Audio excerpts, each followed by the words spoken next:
பல்லடம் அருகே ஜே காலனியில் 17 வயது சிறுவனுக்கு அரிவாள் வெட்டு. தனியார் மருத்துவமனையில் மேல் சிகிச்சைக்கு அனுமதி. போலீசார் விசாரணையால் பரபரப்பு. திருப்பூர் மாவட்டம் பல்லடம் அருகே மாணிக்கபுரம் சாலை ஜே காலனியில் ஊட்டி சிக்கன் என்ற கறிக்கடை இயங்கி வருகிறது.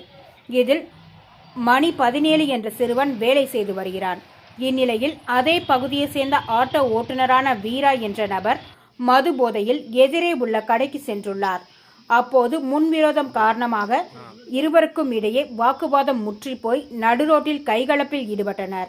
பின்னர் சிறுவன் மணி வேலை செய்யும் சிக்கன் கடைக்கு சென்று விட்டதாக கூறப்படுகிறது.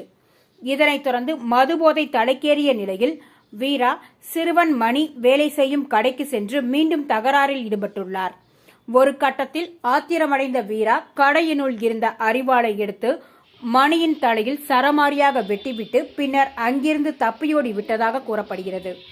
இதனைத் தொடர்ந்து அக்கம் பக்கத்தினர் சிறுவன் மணியை மீட்டு பல்லடம் அரசு மருத்துவமனைக்கு அனுப்பி வைத்தனர்.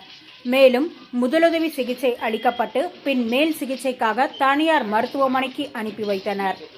இச்சம்பவம் தொடர்பாக வழக்கு பதிவு செய்துள்ள பல்லடம் போலீசார் தலைமறைவாகியுள்ள ஆட்டோ ஓட்டுநர் வீராவை வலைவீசி தேடி வருகின்றனர். மேலும் இது தொடர்பாக விசாரணை மேற்கொண்டு வருகின்றனர். பல்லடம் அருகே 17 வயது சிறுவனுக்கு அரிவாள் வெட்டு விழுந்த சம்பவம் பெரும் பரபரப்பை ஏற்படுத்தியுள்ளது.